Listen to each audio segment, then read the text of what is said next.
Hi guys, I'm Adam Wilborn from WhatCulture. And I'm Andy Murray from WhatCulture, and today I'm going to tell you all about AEW's new mid-card title and tournament. I'm going to tell you the two changes to the WrestleMania card after last night's Raw, and I'm also going to tell you the identity of Aleister Black's opponent on Raw as well.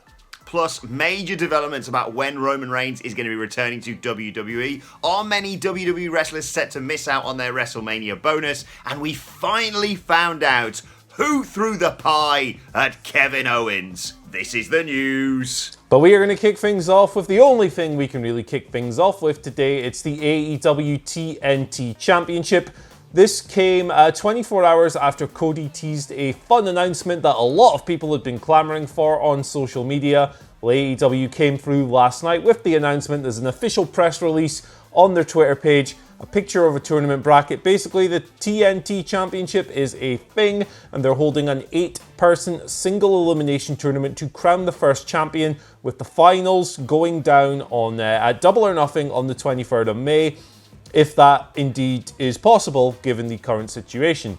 However, they plan on naming the first 4 participants on tonight's episode of Dark, and then the remaining 4 on Dynamite tomorrow evening. Got a quote here from the Sugarman, Sweet Tony K, Tony Khan, he's the president, obviously, of professional wrestling.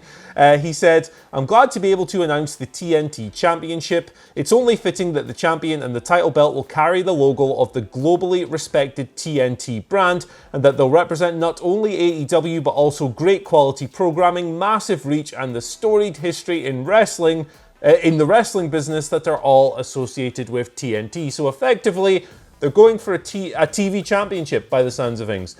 That shouldn't necessarily be a huge surprise, I don't think. TV championship was obviously a staple of WCW, Jim Crockett Promotions before that, the NWA. Dusty Rhodes, synonymous with that belt. Cody Rhodes is Dusty Rhodes' son. So there you go. Be interesting to see what comes of this. I'm looking forward to seeing the participants. We're not going to speculate on those too much because there will be a video on the channel later today from Adam Cleary running through tournament predictions, bracket predictions, everything like that. But yeah, mid-card title in AEW. I think a lot of people have wanted that for a long time. Yeah, on the one hand, I am slightly disappointed that we didn't get the Trios Championship that many were predicting, but a TV title is also something that many AEW fans have been crying out for a long time too.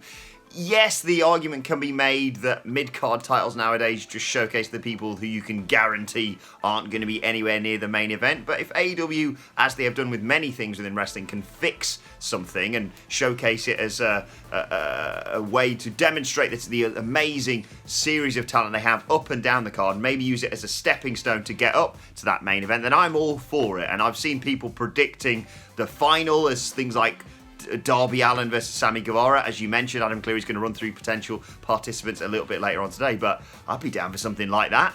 Yeah, absolutely. I think if they can use it as a star-making tool rather than what these things have kind of become in WWE, where they're just like, hey, this is your ceiling, your upper mid-card guy now.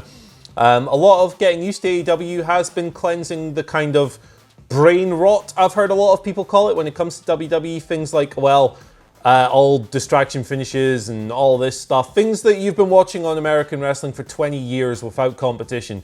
It's all about retraining people, all about fixing how you think about pro wrestling, thinking about it in a different way. So I'm hoping that they can turn it into certainly that. Very quickly, Andy, I have sort of mixed emotions on them doing this tournament with the current state of affairs being as it is.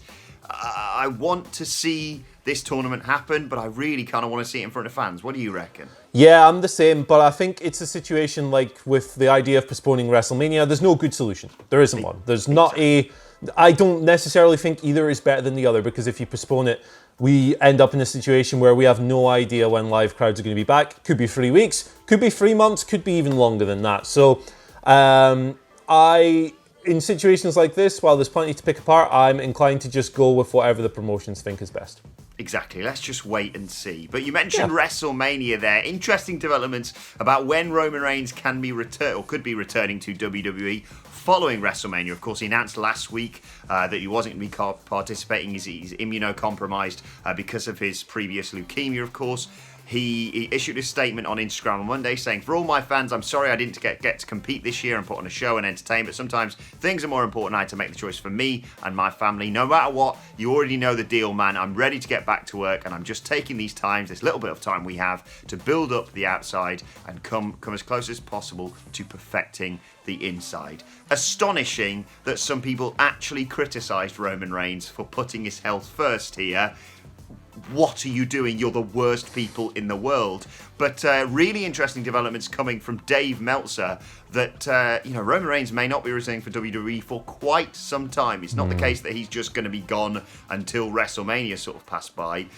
With the state of things as they are, and the fact we are 18 months potentially away from a proper vaccine, he could be gone from WWE beyond the point we are allowed to go out to restaurants again.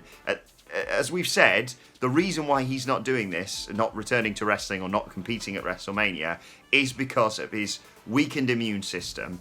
And this illness, just because we're going to be allowed outside, will not go away for quite some time.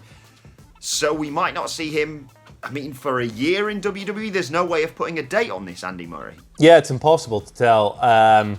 It's a really difficult situation, a really tough situation. I would suggest that anyone who's criticizing Roman Reigns for any of this should probably, maybe consider moving to another planet and just get out. It's ridiculous. It's a crazy situation that I can't even comprehend. His situation is extremely difficult. His immune system is probably shot to pieces, the poor fella. I love Roman Reigns. I want to see him doing big things on TV. But at the end of the day, like he says, it's all about his health. It's all about his family. I certainly hope that we reach a situation where he is safely able to return sooner rather than later. But if that means waiting for a vaccine, my goodness, we are in for a long absence, potentially. Exactly. Anyway, let's talk about WrestleMania in a slightly more positive light. We got a couple of changes to the card last night. Nothing necessarily major here and nothing unforeseen, but we've got a women's tag team title match pitting Nikki Cross and Alexa Bliss against the Kabuki Warriors. Asuka last night won a quick squash that we'll break into a little bit later on. We also have confirmation that Andrade is out, so that's official in kayfabe now. Austin Theory debuted, Zelina Vega introduced him. He is the new partner of Angel Garza at the pay-per-view. As things stand, we have 16 matches confirmed so far. There might be a couple of other changes. You're probably going to see something with the SmackDown Tag Team titles as we kind of ran through yesterday. Potentially, someone's going to have to replace Roman Reigns as well. But the card, as far as numbers go, as far as volume goes, 60 matches, 8 per night potentially, sounds pretty complete to me. Yeah, that sounds relatively manageable, even if some of the matches, like Aleister Black versus Bobby Lashley, seem to have been through sort of roulette wheel selection. Yeah, it might be a fun match, but it don't make no goddamn sense. And whilst you mentioned there that there are 16 matches, 8 matches per night, it's too big for one night, as they mentioned, I think, every single minute of Monday Night Raw last night. That still means that many WWE wrestlers could miss out on their usual bonuses for WrestleMania 36. Not just because, of course, they are not on the card with no Andre the Giant Memorial Battle Royal and Women's Battle Royal, of course, but because they are only guaranteed, according to Tom Colohue, the guaranteed downside of their contract for competing at the show of shows. Now, we should say, pinch of salt, wrestlers' pay is always very sketchy. The accurate numbers are very rarely released. But it's a weird situation to be in because it's kind of understandable, and yet you really feel that the WWE wrestlers who are risking this should be compensated by WWE. But I suppose, Andy Murray, at the end of the day, they kind of make more probably from the Saudi shows than they do from WrestleMania nowadays. Yes, I'd imagine, and again, it's difficult because, like you said, wrestler pay isn't often public info, and a lot of what comes out is, frankly, usually just pulled out of someone's bum. But yeah, the Saudi shows, you've got to imagine that they're at least on par with Mania these days, right? The amount of money that goes into those things, coaxing guys like Shawn Michaels out of retirement and stuff. He's not doing that for Mania. It says a lot that he's doing that for Saudi Arabia. It's a shame that people are going to miss out on incomes and so forth. It's a shame that they're only going to make their guaranteed downside, if indeed this report is accurate, we should say. But I guess the company probably think they have, some kind of security against stuff like this. It's a tough one to break down, man. Yeah, exactly. Pinch of salt. Exactly. Final story of the day, nice simple one. The identity of the wrestler who lost to Aleister Black on last night's Raw. He was named, of course, but I've got a bit of background on him. Jason Cade, an indie wrestler of about 7-8 years experience, trained under Norman Smiley of the Performance Center, of course. Best known for his work on the Southern Indies, but has also competed in recent months for promotions like Impact, Ring of Honor, Game Changer Wrestling. Guy really making a name for himself on the scene beneath the mainstream. We also saw an NXT face step up to the main roster temporarily last night. It was Kaden Carter. She lost to Asuka in roughly a minute or two. It was a rematch of a match they actually had on main event last week, which lasted 5 minutes. So Kaden Carter in kayfabe has gotten 5 times worse in the space of a week. But joking aside, she's been on NXT quite a bit recently. She beat Chelsea Green at the end of January. Surprising result there. Has since gone winless, but she's somebody that NXT appear to be putting a little bit of stock in. Just nice seeing these people getting these opportunities, albeit on these weird as hell Raw shows. I think Asuka might be the best thing about Monday Night Raw right now. The main roster, yeah. Stealing that title from Byron Saxton. Just the promo, the fact she did sort of commentary after her match. A great little showcase, as you mentioned there, for Kaden Carter and for all these indie guys that they're bringing in, as much as they're just bringing them in to have their head kicked off by Aleister Black. But the last 2 weeks, the sells that they've given for the Black Mass, I thought were phenomenal. So credit to them. Really, really good stuff. Right, let's move on to your Twitter questions at WhatCulture WWE. Of course, if you want to get in touch with us. First question today comes from Christian Poderio. Hope I've got that right, Christian. Who says, who would you like to see as a tag team if it's to pick one member from AEW and one from WWE? I would like to see Scorpio Sky with Big E as a tag team. Lots of charisma in that team. I'm going to go Team Beef, man. I'm going to go Lance Archer and Braun. They've been beefing on Twitter a little bit lately, but yeah, just two big beef slappers beefing the beef off each other and slapping sweat off people's chests. And I like big beefy boys in my pro wrestling, man. I'm like Big E, so let's do that. Well, Andy Murray, as always, you are half right. It is Braun Strowman and Marco Stunt that would make the best tag team. It's like Nicholas all grown up, basically, not Andy Nicholas. Marco Nicholas I Stunt. thought about that. I thought about Brock Lesnar with Luchasaurus, which I just exploded when I thought of that. But I think a genuine tag team I'd actually love to see is MJF and Austin Theory. The Gits, I'm going to call them. Interesting. Real pieces of junk teaming together. That could work out quite nicely. Absolutely. Right, let us know your thoughts on that in the comments section. Let's move on to the next question today from Sean Acklin, who says, so there's quite a bit of real name using in WWE lately. Of course, Taker used AJ Styles' real name last night. Do you guys think others should be using real names more often in feuds like this, or should they dial it back a bit before it gets out of control? I don't think they should ever do this, ever. I hate it. Like, the AJ Undertaker feud has been pretty decent so far, but like, man, you're sitting there watching an episode of Breaking Bad, you don't want Jesse Pinkman to sit there and go, listen up, Bryan Cranston, you mother Hubbard. I think it's nonsense. Like, I don't like fourth wall breaking unless it's like witty or clever or used once in a blue moon. I think it's just stupid. It peels back the veil. It shatters what this thing is supposed to be. By calling him Mark Calloway or Alan Jones, you're essentially telling your whole audience this thing is stupid and phony and nonsense. And, the match is going to be ridiculous, but that doesn't mean you sit there and acknowledge that this whole thing is just a scripted, stupid universe. Absolutely. I don't think there's many things that myself and Andy Murray and Jim Cornette all agree on, but this is one of them. I've never, ever, ever enjoyed this as part of a build to something. I didn't like it when AJ Styles used Mark Calloway. I didn't like it when The Undertaker used AJ Styles' real name. I didn't even like it during the Summer of Punk when he said, this is Phil Brooks talking to Paul Levesque. Throughout the whole thing, I'm just like, ugh. Like you say, yes, they are performers playing roles, but don't remind the audience of that. It's stupid. Yeah, you're supposed to be buying into this. You're supposed to have a suspension of disbelief. This is supposed to be escapism. If you want to call each other by your real names, do it backstage, man. Like, I hate it so much. I cannot stress how much. Imagine Breaking Bad. Oh, Bryan Cranston, you pillock. Screw you, James Gandolfini in The Sopranos, Paulie Walnuts.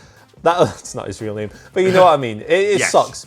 Please, WWE, don't do this anymore. I hate it. When I was working for WCPW, I deliberately used wrestlers' wrestling names because I thought if I called them by their real name, even just in the locker room within earshot of anyone, I'm going to get a slap across the face. Why are you doing it out there? It's stupid. It's a bad idea. Stop doing it. We don't use our real names. You think his name's really Andy Murray? Come on. Exactly. Right. Final question today comes from Silverblade on Twitter, who Legend. says, what is the best run of form in WrestleMania history? For Silverblade, it's HBK from Mania 23 to 26. It's a very strong candidate, and the only one I would use to counter-argue my one, which would be The Undertaker from 2007 to 2013, ending with the Punk match, really. Like, since then it hasn't been quite the same, but real career renaissance somewhat as he kind of evolved into the best big match wrestler probably in the entire world during that period. Tremendous stuff, tremendous dramatic storytelling, tempered a little bit in recent years by age and so forth, but that run where Undertaker was having these classics with Shawn Michaels, Triple H, CM Punk, all these dudes, man, for me, it's incomparable. Yeah, I'm inclined to agree. Taker is fantastic over that stretch. And Shawn Michaels, as Silverblade points out, what was it? Cena, Flair, and then 2 matches against Taker. It's not a bad run of form. The only thing I think that can counter it is the Iconics at WrestleMania 35.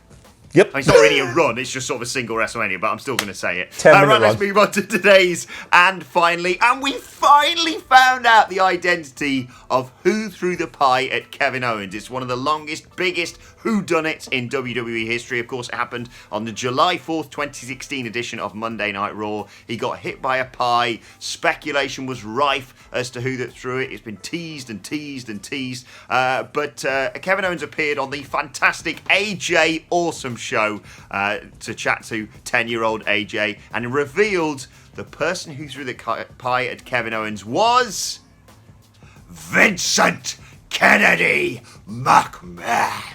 Oh. Well, sort of.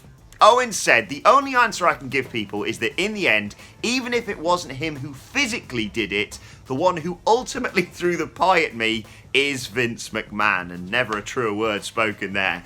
He's the one who decided that the pie was going to hit me in the face, and he wasn't there physically to do it, but he's the one who made it happen. So as always, it's me, Owens. It was me all along. Vince McMahon, the metaphorical pie man. What a world we're living in. What flavour pie is a Vince McMahon pie? Beef wrap with ketchup.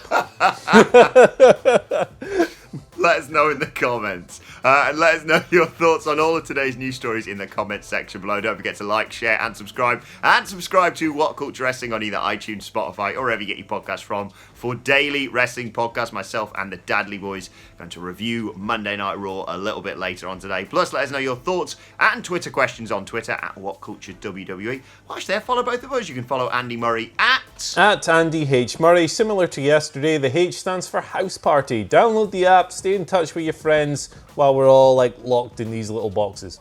But make sure you use a different password. People are saying about people getting hacked on House Party. It's because you use the same password for everything. Use a different password. It's so simple. Yeah. Anyway, follow me on Twitter at Adam Wilborn. Follow us all at WhatCultureWWE. But for now, my thanks to Andy Murray. Thank you for watching, and we will see you soon.